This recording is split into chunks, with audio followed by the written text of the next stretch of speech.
please subscribe and don't forget to press the bell icon to get notified whenever we upload a new video.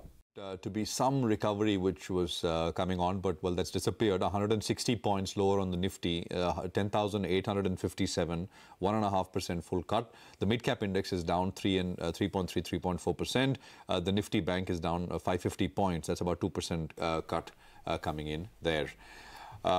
So, I mean, I can go on about stocks, but safe to assume that there are large losses pretty much across the screen. It's a pretty red-looking screen right now. IIFL had announced a restructuring of its business into 3 listed entities, and we've got Prabodh Agrawal, Group CFO at IIFL, to talk about that particular scheme of arrangement, restructuring, which has been announced.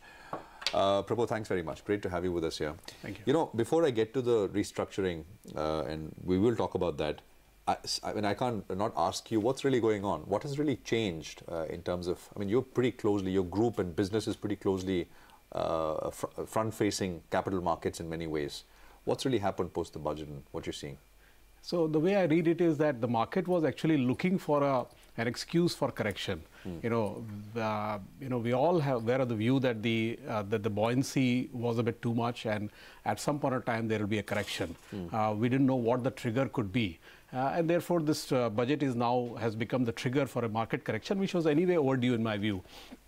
And of course, there are certain sort of minor irritants from the market point of view in the budget: the long-term capital gain, the dividend distribution tax, the higher fiscal deficit, etc. In my view, none of these irritants are really structural or will have long-term implications. For example, the long-term capital gain is not likely to change the saving or the investment pattern of investors, right? There are several factors which are going why equities will continue to attract the bulk of retail savings and investment because none of the other asset classes are attractive. Similarly, the dividend distribution tax on the equity mutual funds will not, in my view, deter investors from putting money into mutual funds. And the slippage in fiscal deficit was also, you can say it is more than expected, but it does not come as a complete surprise. So I would think that, this correction is a very healthy thing.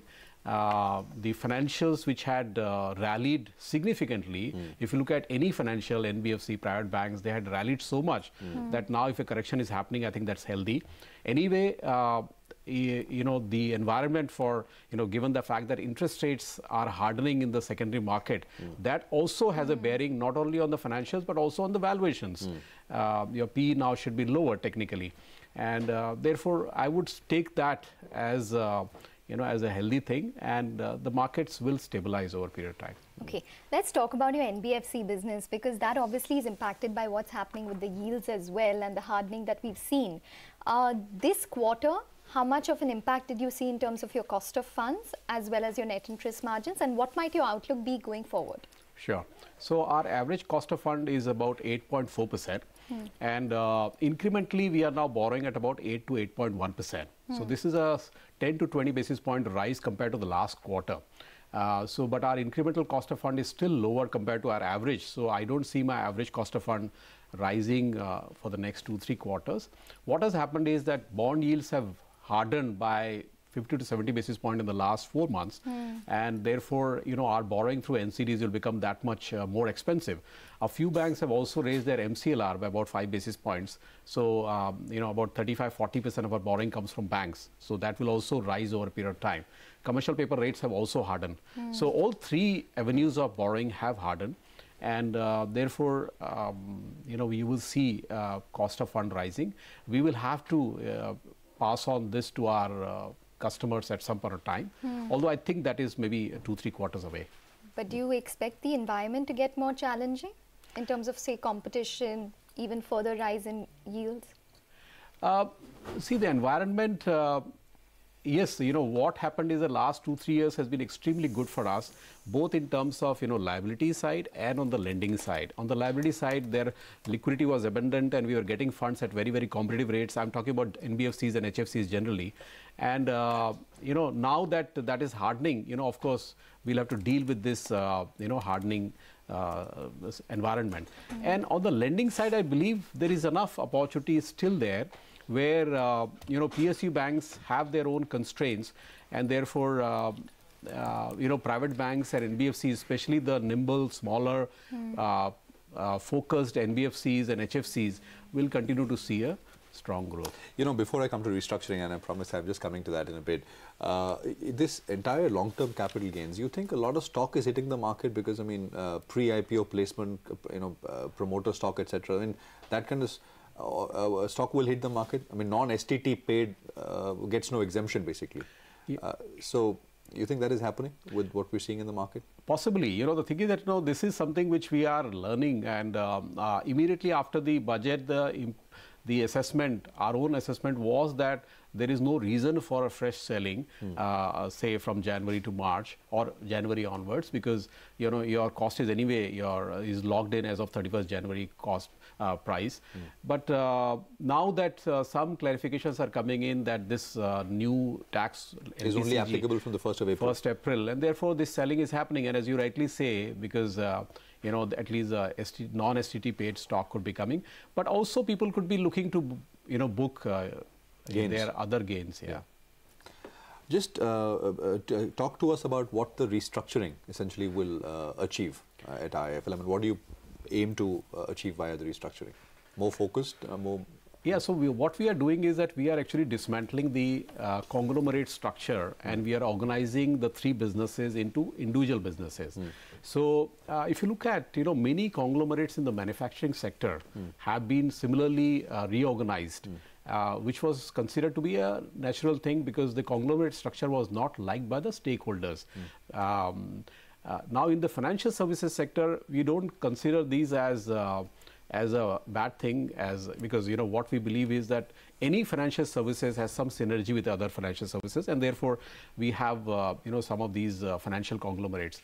But what we believe is that if you look at each business has a different regulator, has a different risk profile, has a different customer segment, has a different growth risk requirement, different kind of managerial talent, and therefore it's better that each of them is organized separately instead of being in a conglomerate structure.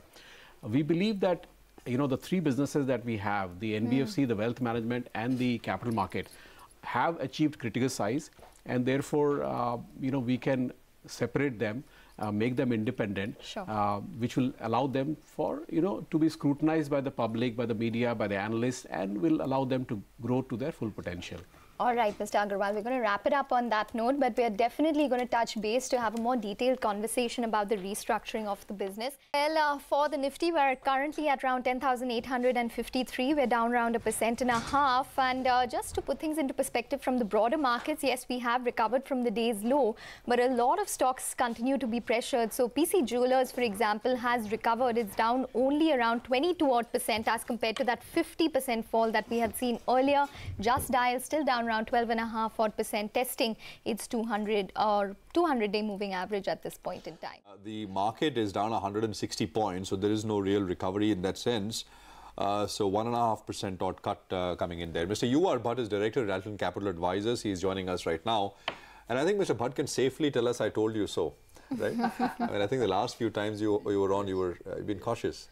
But what's the dominating driver here, the correction that we're seeing? Well, I think the budget was out sufficiently early before the market ended yesterday. So if the market really wanted to correct, I think they could have even corrected yesterday, but they did correct it. But today, I think it is more about the fine print being read and interpreted.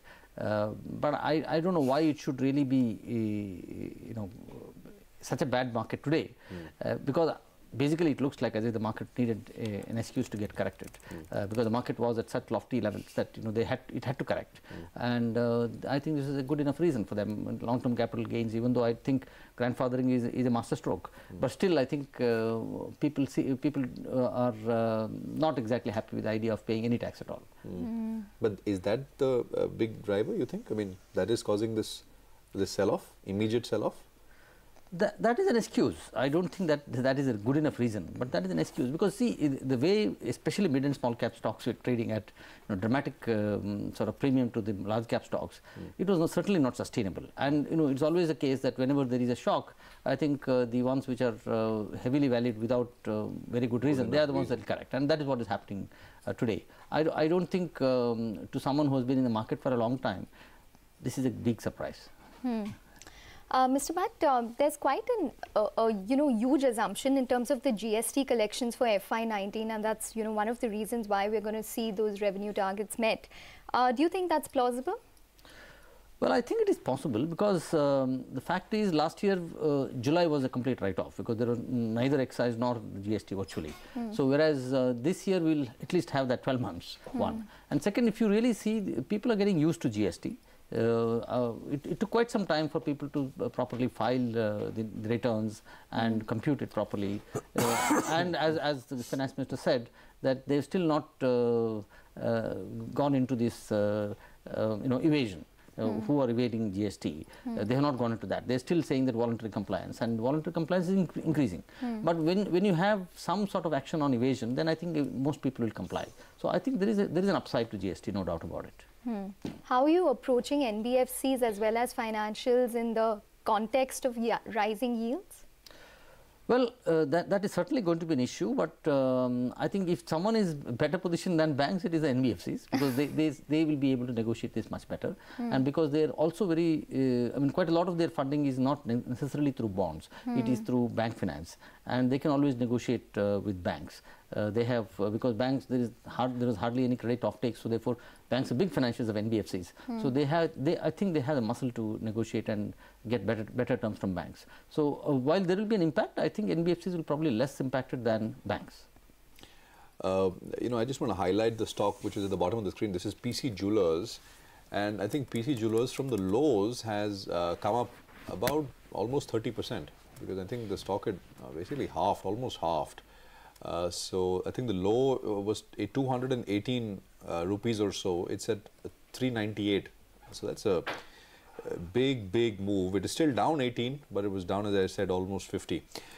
Mr. Bhatt, broadly speaking, for our viewers who are watching and who are wondering whether this is one of those buy the dip, otherwise I'm going to look stupid, and it has happened before. Yeah. Would it? What would you say? Be in a hurry, buy this dip, or what? Well, with just today's correction, it is not the case that the markets are fairly valued. Markets are still sort of slightly expensive. So therefore, if you go by that sort of argument, there may be further correction left. But for if the reason for the correction was just the budget, then I think more wisdom will prevail, and I think there could be a rebound from here. But I suspect. But you don't believe that. You don't think so. You think there is a bigger cut which is coming. See, there's an argument for the market to head lower based on valuation. But this argument was valid for the last couple of years. So therefore, despite this argument, I think the market kept going up largely because of flows. So if the flows continue, valuation might continue to be expensive. But the equilibrium valuation, if one were to look at that at a fair valuation, I think there is still certainly some room to correct. But if it's just the budget, I think things will be fine by Monday.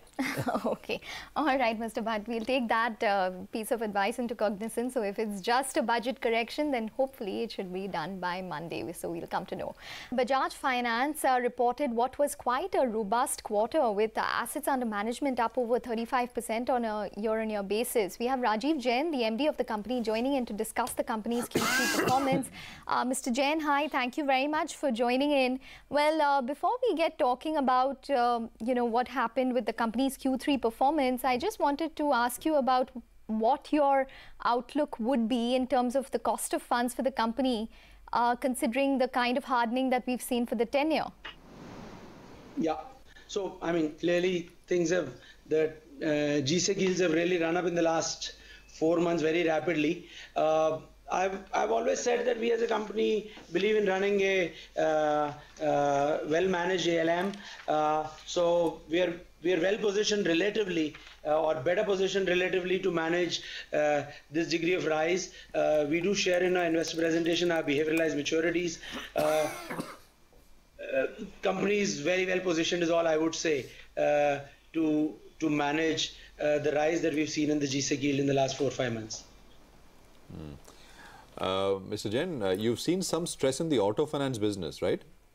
The LAP business has been... actually in the demon period that had actually gone through deterioration in the portfolio. Actually, we've changed our management assessment on that in the current quarter from actually red to yellow, and we think it's well on course to be back to pre-demon by end of fourth quarter. Your rural assets under management have seen the maximum amount of growth. In fact, it stands at almost 5,500 odd crores. It's up 100% year on year, up I think around 18 to 19% sequentially. What's the outlook there, and what kind of gross NPAs could you be clocking in terms of your rural portfolio? Are you seeing any sort of distress there? No, so rural business, first of all, the growth rates are stronger because the base is low. That's point one. We've been investing in the business over the last 4 or 5 years. So in a way, it's our hard effort over the last 4 or 5 years that's beginning to yield good results for us, both on volume, momentum, and profitability. If you look at the rural business gross NPA, net NPA, which we do share in our investor deck, the gross NPA came in lower than the company's gross NPA. The gross NPA of the company was 167 basis points. Rural gross NPA was 109 basis points. Net NPA of the company was 53 basis points. The rural net NPA was 47 basis points. So we are very comfortably placed. We focus on the mass affluent customer. We focus on the farmer ecosystem rather than the farmer. We are present in 700 odd locations there in 10 states in India. So we are quite excited about the rural business, and with the rural push that we saw in yesterday's budget, I think that business could grow much more rapidly as we move ahead into the next few years. Okay, all right, Mr. Jain, we're going to leave it on that note. Thanks very much for joining in and speaking to us. So that is the management of Bajaj Finance. Well, we do have the management of State Bank of India, Mr. Rajneesh Kumar, the chairman of the bank, joining in to discuss the budget as well as what's happening with the 10-year yield. We also have Lata with us to join in for the conversation. But Mr. Rajneesh Kumar, let me start this conversation by asking you about your outlook in terms of what's happening with the 10-year now, specifically for the bank, and what would this probably mean when it comes to the Reserve Bank of India when they meet next week? I think the bond market has overreacted because the budgetary deficit, which is proposed at 3.3%, so that way, like, the yields should not go up. But it's still, like, as far as banks are concerned, if yields go up, so mark-to-market provisions hit in, and that is unavoidable. But we are prepared for that. Okay. Good afternoon, Mr. Rajneesh Kumar. Actually, the bond traders tell us that there is a buyer's strike from the public sector banks, especially after the FIMDA event, where the deputy governor specifically spoke about banks not hedging their duration. So, is that the case, that in any event there is a buyer's strike? No, I don't know from where all this information flows. Okay.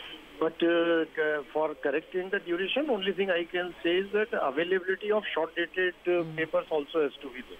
Fair point. If all the paper comes in 10 years or 15 years, then how do we match that duration? But anyway, there is no such thing. If banks have surplus, they have to deploy funds. And there is no such thing as buyer's strike, at least to my knowledge. Okay. All right, sir. What about the fears of inflation, because the MSP is now likely to be fixed for Kharif 2018 at cost plus 50%. Have we all made any calculation on how much it might affect food CPI and therefore yields? I think this will all depend upon what goes into cost calculation. But it is in a very good move. So one is that, of course, there is always a genuine concern about the food inflation. And that concern is a valid and genuine concern. But at the same time, Earlier also I had mentioned that the stability of income for the farmers is a must. Otherwise, every time we have all these loan waivers or rural distress, so how do we balance the interest of the producer as well as the consumer? So, in everything, there is a delicate balancing act. But when anything you produce, you look at some decent return on your effort and capital. So why should a farmer be deprived of that? I'm not questioning the legitimacy of the farmer distress and the need for the government to intervene, but it's just that arithmetically that impacts food CPI. So you all don't have a number on that? Can inflation... Not yet. Okay. The other point I wanted to ask you is that now lessee farmers can also be given loans. Until now, you needed, loans were largely going to landed farmers. But yesterday in the speech, a good big paragraph was, devoted to giving loans to lessee farmers. Are you therefore seeing more crop loans coming from banks like yours? It is again a very good move that the share of what you call tenant farmers, so that is quite high in the country. And limiting the loan only where the loan is limited related to the land ownership. So it will further open up possibilities for increasing the crop loans. Mr. Kumar, the budget highlighted a lot of initiatives towards the MSME sector. For example, corporate tax rate, which has been cut to anyone which has a turnover of around 250 odd crores. Is there a NPA situation that we're dealing with there? If you could highlight the NPAs within that space as well as within the rural space for us. So one is that MSME, traditionally NPAs have been a bit high. That has historically been the case. But what is happening now is that because of the technology, because of the new network platforms like availability of GSTN, threads where the receivables of MSME can be discounted, banks have better tools to capture the cash flows. Okay. And the financing is moving to the cash flow base rather than relying on the balance sheet, which in any case is a static single-day affair. So cash flow-based financing will definitely improve the quality of lending to MSMEs, and this linkage between trades and GSTN. This is I would say, a fantastic move.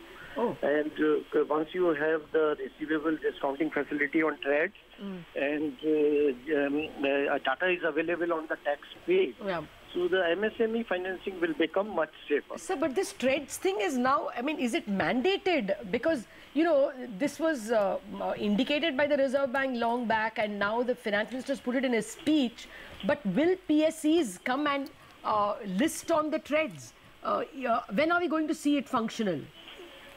The volumes are gradually improving, and whenever you start new, it takes time to build up the volume. But there has to be a circular or something from the finance minister, a notification? It was I think about 6 months back for public sector undertakings. It was already issued, and we are ourselves talking to corporates and telling the benefit of putting their invoices on trades. What it does is that the cost of financing for MSMEs, it goes down considerably. And to that extent, even the corporates will benefit, because if the cost of the supplier or vendor is lowered as a result of this mechanism, so everybody benefits. But if they're already there, what was new about yesterday's speech then? Linking the trades with GSTN. Okay. So the other thing I wanted to ask is now large corporates are going to be asked to raise 25% of their loans from bond market. This was something which even the previous governor had spoken about, and the RBI had come out with a timetable of how banks must reduce their exposure to large corporates. Now will there be a circular, a notification? What is the next step, and will it come from you or will it come from RBI or SEBI? It may come from SEBI.